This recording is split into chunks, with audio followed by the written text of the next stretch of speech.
ante lo que nos ha dicho el señor Alegría. Es que esa era un poco la preocupación que había dejado, ¿no? O sea, los contextos, el antecedente en que se ha desarrollado este tipo de situaciones estaba lejísimos de esto, ¿no? Para comenzar, estuvo desarrollado, empujado por un gran embajador guatemalteco que era Eduardo Stein. Sí, en nombre de la OEA, ¿no? No, claro, y que desarrolló unas mesas de diálogo que efectivamente no tenía un contexto diferente. O sea, aquí los fujimoristas entonces era una fuerza política derrotada, con un líder derrotado, y que evidentemente había fugado, y que evidenciaba evidentemente problemas distintos a lo que ocurre hoy. O sea, aquí realmente le han ganado la narrativa al gobierno y no han caracterizado debidamente desde un punto de vista constitucional cómo Dina Boluarte es presidenta de este país. Porque francamente se han instalado las dudas, incluso a nivel internacional, sobre que es usurpadora, que es golpista. Bueno, dudas de que no quieren ver, ¿no? Claro, pero cualquiera que vea en el video donde Pedro Castillo anuncia el golpe de Estado, pero no tiene ninguna duda. Pero por eso mismo, pues por esa misma razón, eso es la debilidad para que esto fluya de una manera como fluyó en el 2000. En el 2000 no había duda de la condición usurpadora de Fujimori. Entonces, hoy las fuerzas políticas utilizan diversos discursos, ¿no? Entre ellos partiendo precisamente de una indebida caracterización.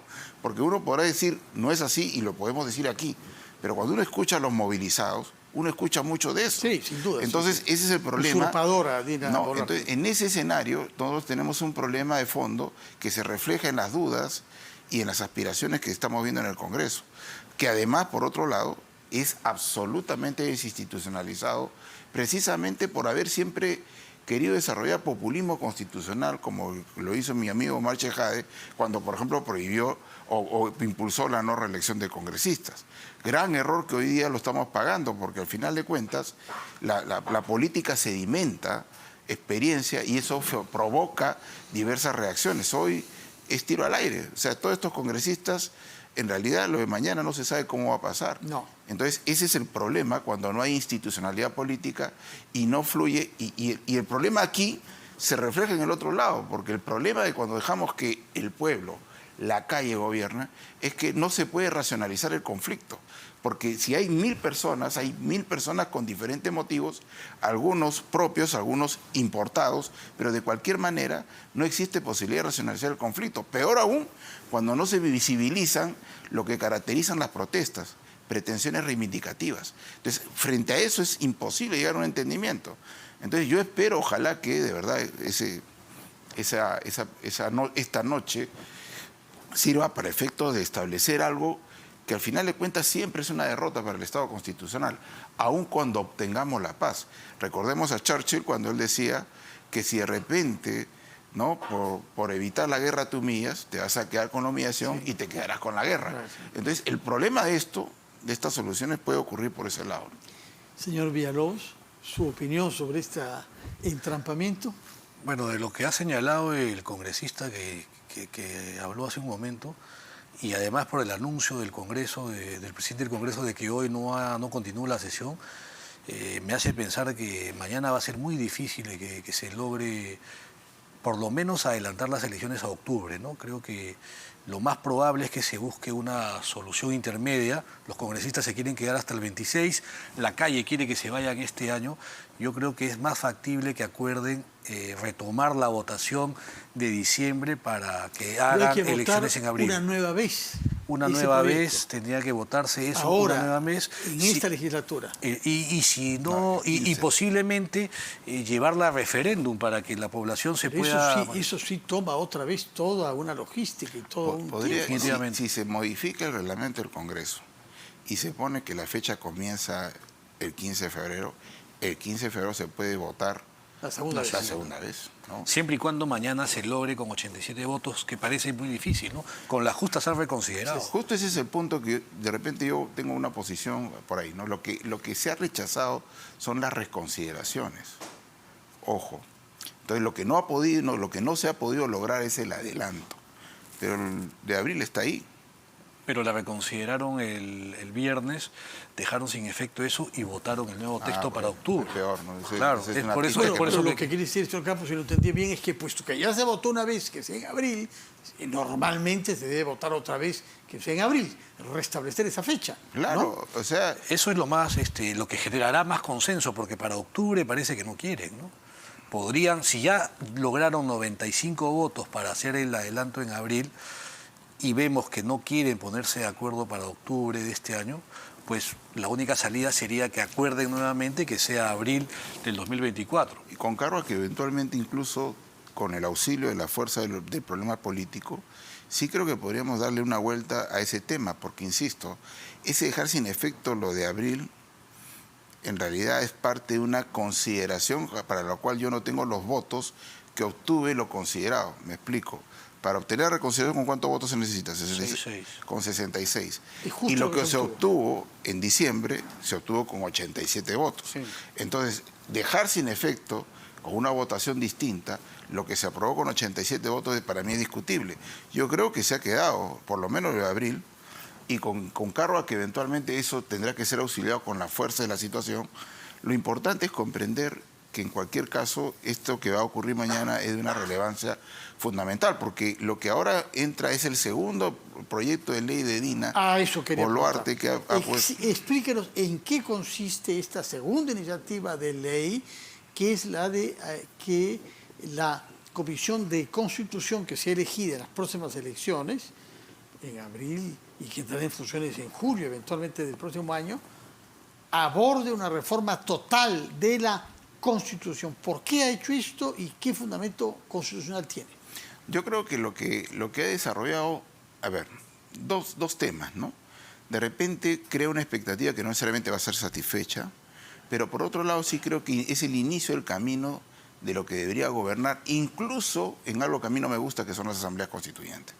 Porque aquí cuando le preguntamos, dime 5 cosas que quiere reformar de la Constitución que justifique una asamblea constituyente, no diga ni a una, porque no lo saben decodificar. Pero la que más se menciona es la el parte restablecimiento de la pena de muerte. Uno. Y el segundo es el restablecimiento del servicio militar obligatorio. Las encuestas que se han hecho a nivel nacional establecen esos 2 puntos como aquellos que se quieren restablecer. Pero precisamente para que trascienda una encuesta, lo que debería instalarse es un espacio de discusión ciudadana para comprender lo que se tiene que llevar y desde ahí desarrollar, y quizás eso sea lo más democrático. ¿Pero qué espacio es ese? Porque es aquel que es llamado por ejemplo, si sale una Asamblea ley Constituyente, no. que dice que no le gusta. No, es que sale la ley para establecer un espacio de diálogo y se tendrá que de repente de la ley crear y generar un organismo para que desarrolle dialógicamente un espacio de discusión donde todos participen. Pero es lo como que se lo ha hizo hecho en el ya. año 2001 con la Comisión de Bases, ¿no? Y que lo participaron algunos. Pero la idea es Pero lo que yo... ¿a qué condujo? ¿Por qué fracasó? ¿Por qué abortó eso? Porque finalmente termina en lo que yo digo que puede provocar una expectativa frustrada. Que al final de cuentas, por más que se desarrolle ese espacio, al final de cuentas se va a tener que aprobar, como decía José Manuel hace un rato, con votos, cada una de las propuestas que se deban llevar para la reforma constitucional. Porque la reforma, lo interesante, en segundo lugar para mí, es que ya se descartó estos impulsos ideologizados de una asamblea constituyente que tienen normalmente diversos escenarios. En los gobiernos autoritarios lo llevan adelante, pero cuando no es así, como en Chile, no es un caos. Claro, porque cuando haces constitución para algunos y no para todos, normalmente eso ocurre. Entonces, lo que sí creo es que este mensaje de ayer de la presidenta descarta ese camino y lleva el camino conforme a la Constitución. El problema de ese camino es que siempre, aun cuando esté la ley para provocar un espacio de discusión, al final de cuentas será la representación política la que aprobará. Permita, ¿cuál es su reacción, doctor Campos, respecto de estas gestiones fiscales en la oficina de la presidencia del Consejo de Ministros? Si aquel camarógrafo me tomara una imagen que es la mitad, sería una mala toma. La buena toma sería que sea completa. Y los problemas que yo veo ahí, y pude estudiar no solamente a nivel nacional e internacional sobre lo que es el uso de la fuerza que está habilitado para las Fuerzas Armadas y Policiales, debería ser conducido de una manera responsable y oportuna. ¿En qué sentido? Lo que le corresponde al Ministerio Público es establecer una responsabilidad jurídica. Lo que hasta ahora suena esto es que no solamente es jurídica, sino política, que no le corresponde. Lo que aquí habría que establecer... ¿Por qué política? ¿Qué es lo político por parte de la Fiscalía? Por ejemplo, ¿no? Establecer desde la forma como ha denunciado y como está investigando, pareciera que se presume una responsabilidad a priori del Ejecutivo de lo que ha ocurrido con las lamentables muertes. Cada muerte tiene que ser investigada de manera independiente. ¿Por qué? Porque el uso de la fuerza, ni siquiera la presidenta Boluarte podía enviar a un policía o una fuerza armada desarmada, porque eso está en la ley. Una ley que además se soporta en instrumentos internacionales. El Estado constitucional tiene el uso legítimo de la fuerza. De tal manera que lo importante hay que comprender que cada situación uno tiene que establecer el abuso o el exceso de la fuerza en la reacción policial. Sí, pero eso está sobreentendido. ¿Por qué le parece que la gestión hecha en la PCM contradice la necesidad de que se investigue cada caso de cada muerte? No digo que no la contradice, sino que la formulación incluso hipotética de un genocidio, bueno, esa es una situación que creo que habría que descartarla de momento porque se instala, pues, o sea, el problema de las políticas cuando no hay institucionalidad es que la realidad, la percepción es tan importante como la realidad. Entonces hay que ser cuidadoso para efecto de establecer que se está investigando como debe hacerse, con cada una de las situaciones, porque realmente puede haber ocurrido una muerte por un uso abusivo de la fuerza, otra que no, porque la proporción... el uso de la fuerza tiene tres principios: necesidad, proporcionalidad y razonabilidad, y que informa las formas como debe reaccionar la fuerza de seguridad. La fuerza de seguridad puede reaccionar intimidando con uniforme, instruyendo calma, reduciendo sin arma y reduciendo con arma no letal y finalmente con letal. Pero ¿de qué depende de cada situación? De cada reacción. De la situación. Porque no podemos también comprender que un militar o un policía acosado por 1000 personas que tienen palos y fierros no pueda sentir también que está en peligro su vida. Aquí hay que tener en consideración, porque todos los que están en la movilización son ciudadanos, algunos con uniforme y otros sin uniforme, y todos con los mismos derechos para defender la vida. Eso hay que establecerlo aún cuando sea impopular, porque aquí lo importante hay que comprender que hay que rechazar las incitaciones a la violencia, porque al final de cuentas la violencia ejercida es la que provoca diversas reacciones. Yo lamento mucho realmente por las pérdidas humanas, por todo lo que representa también a un policía de repente desarrollar esa reacción. Pero por encima de eso hay que exigir al Ministerio Público que clarifique con absoluta precisión que debe estar investigando caso por caso. Y una vez que establezca eso, establecer una responsabilidad que a ella no le corresponde. Porque la única posibilidad de que instalemos una idea genocida es comprendiendo que Dina Boluarte, que Alberto Otárola hayan dicho, ¿sabe que vayan a practicar tiro o vayan a ustedes a matar a la gente? Sí. Cosa que yo creo que eso no es así, porque hemos visto las situaciones de conflicto en caso por caso. Hay que tener solidaridad, empatía con los muertos, pero por supuesto.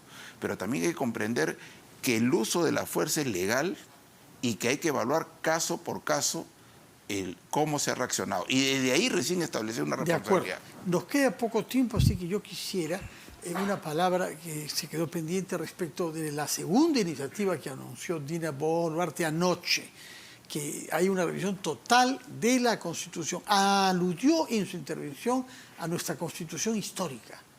¿Qué significa eso de Constitución histórica? Lo que pasa es que hasta la Constitución del 93 y una que otra Constitución, siempre tuvimos algún tipo de estructura básica que comienza con una Constitución de 1828, que fue un experimento interesante. Entonces, lo que creo que va a concurrir también es que aún en la hipótesis que quisiéramos hacer una reforma total, eso casi nunca ocurre. ¿Por qué? Porque, a ver, hay derechos, hay instituciones que van a repetirse y que van a mantenerse. Es más, en España, por ejemplo, para buscar una reforma total de la Constitución, mira lo que pasa. En el 78. Claro, pero sí. ¿Qué pasa si uno va a la reforma total? Porque ahí sí se va a cambiar todo. Dice, si nosotros aprobamos en este Congreso la reforma total, la Constitución española dice, todos cesan. Se elige un nuevo Congreso y el nuevo Congreso aprobará en segunda votación la reforma total. Porque lo que se busca, insisto, es que en los estados constitucionales se caracterizan por ser derechos de límites. Limita al pueblo, limita al poder, nos limita y gobierna la política. Lo que aquí estamos generando es la idea, el precedente de creer que además cada cierto tiempo vamos a actualizar las constituciones. Y eso no es así, porque al final de cuentas puede servir para centrifugar tentaciones autoritarias que siempre están. De acuerdo. Palabras finales de José Villalobos. ¿Qué diría usted al público que nos está escuchando, que puede estar un poco confuso y además harto de tantas discusiones técnicas sin que se vea una luz al fin del túnel? Bueno, solo la reflexión final sería para los congresistas, ¿no? Que seguramente estarán evaluando qué decisión tomar mañana, ¿no? Como decía el doctor Campos, tampoco se puede hacer caso a todo lo que diga la calle, porque si no siempre vamos a estar gobernados por la calle. En esa línea creo que se debe buscar un punto intermedio, hay que conceder también, ¿no? Hay que hacer concesiones. Quienes quieren elecciones ya, quieren este año, y va a ser muy difícil, como dije, alcanzar los votos. Los congresistas no pueden pretender quedarse hasta el 2026, la situación política no lo da. Entonces creo que si no se llega a octubre, a aprobarlo de octubre, creo que lo mejor sería insistir con la propuesta para abril del 24. Creo que no hay los votos para octubre del 23, ya lo hemos visto. ¿Excluyen ustedes, por lo que han visto hasta ahora, que Dina Boluarte se pueda decidir a renunciar? Lo que pasa es que si ella renuncia, se va a generar este caos que dije al inicio, ¿no? Que el que asuma primero podría solo... Convoca de inmediato. Pero solo a elecciones presidenciales, porque hay un vacío, hay una imprecisión en la norma. Y segundo, que si convoca a elecciones generales, como no hay precisión de los plazos, como sí cuando hay disolución del Congreso, que sí se convoca y se hace la elección en 4 meses, ante la asunción del presidente del Congreso como presidente de la República, convoca de inmediato, pero con los plazos vigentes, con asunción de mando el 28 de julio del año que se hace la elección, lo cual te hace que la elección con la renuncia de Dina Boluarte sea el 24. Bueno, muchas gracias.